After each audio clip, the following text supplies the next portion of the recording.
आरती प्रीतम प्यारी बनवारी सतवारी। आरती प्रीतम प्यारी बनवारी सतवारी। श्रीमद् सतगुरु सरकार की जय। श्रीमद् युगल सरकार की जय। प्यारी प्यारी अम्मा की जय।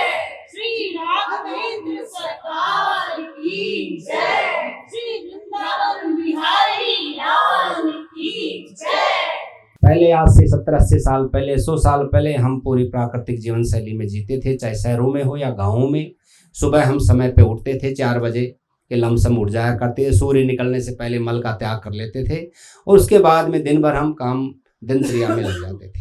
शाम को सही टाइम पे हमें भूख लगती थी, सूर्यास्त के लमसम हम भोजन खा लेते थे। सुबह करीबन 10 बजे पहले हमारा भोजन होया करता था और हमारा पूरा डाइजेशन बिल्कुल ठीक था। दिन भर हार्ड वर्किंग, शारीरिक और मानसिक मेहनत बहुत कम थी, शारीरिक मेहनत ज़्यादा थी। जो भी जैसा खाए हम उसको पूरे को हजम कर लेते थे। शरीर हमारा दिखने में हल्का, पतला, फुर्तीला, तेजस्वी, ओजस्वी ऐसा हुआ करता था। आज से करीबन 25 साल पहले तो मैंने गाँव में भी अक्सर देखा है कि गाँव में माता और बहनें शरीर से बिल्कुल दुबली पतली हुआ करती थी। तो मैं भी करीबन ऐसे एलोपैथिक से भी मैं जुड़ा हुआ था, मैं नर्सिंग था।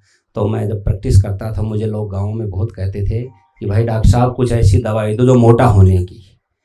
पुरुष तो बहुत कम कहते थे लेकिन लेडीज ज़्यादा कहा करते। लेडीज़ों को शौक होता है हेल्थी होने का, तो वह कहती थी ऐसी दवाई दो जिससे हमारा शरीर हेल्थी हो, हम मोटे हो। मोटे को बहुत ताकतवर समझते थे, गाँव की ऐसी सोच थी।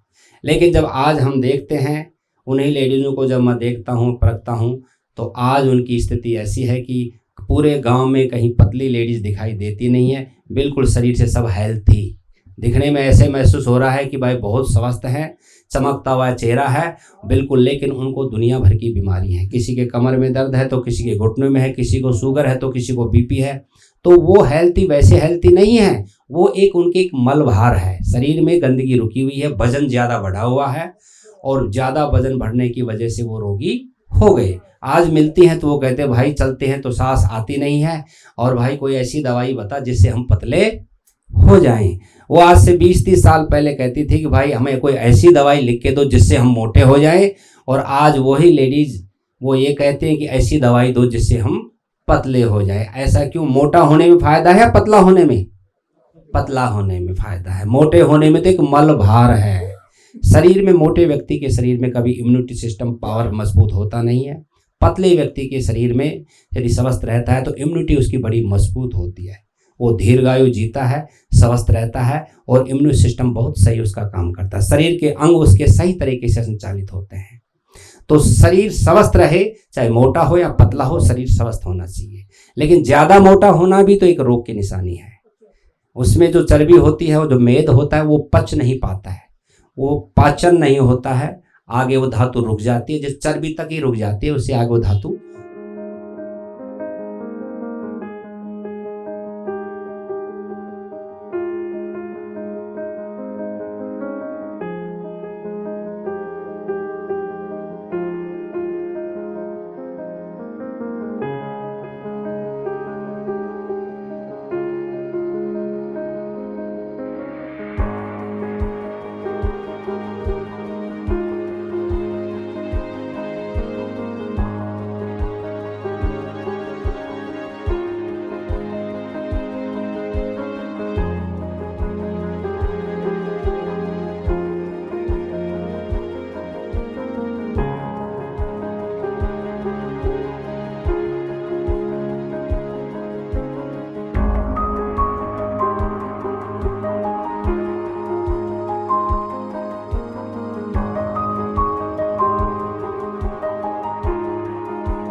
सात्विक भोजन के बारे में कहा कि भोजन भी हम 3 प्रकार से करते हैं।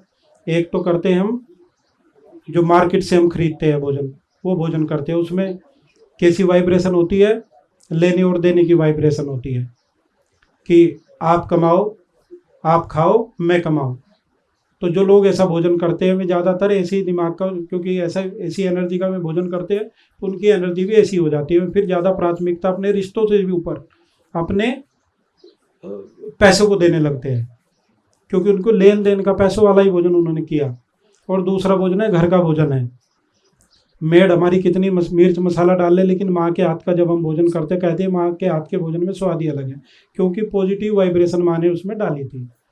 इसलिए जब भी हमें कोई बच्चों का एग्जाम हो, पेपर हो, या किसी को पॉजिटिव वाइब्रेशन देनी हो, तो आप भगवान का नाम लेकर के स्मरण करके भोजन बनाइए, तो आप वही वाइब्रेशन आप देंगे। कहती कि जैसा अन्न वैसा मन, जैसा आप अन्न खिला दोगे वैसे ही अगले का मन हो जाएगा, और जैसा मन होगा वैसा ही तन हो जाएगा। और तीसरा भोजन है प्रसाद, जिसे मंदिर गुरुद्वारों में खाते हैं। चूँकि लेने वाले देने वाले सब की वाइब्रेशन पॉजिटिव है वहाँ, तो वो प्रसाद बन जाता है। उसे हम फिर लेते हैं, गिर भी जाए माथे से लगाते हैं, सबको बांटते हैं, छाती से लगा के रखते हैं। तो हमें घर में क्या बनाना है? प्रसाद। और प्रसाद बनाएंगे, वही सात्विक भोजन है।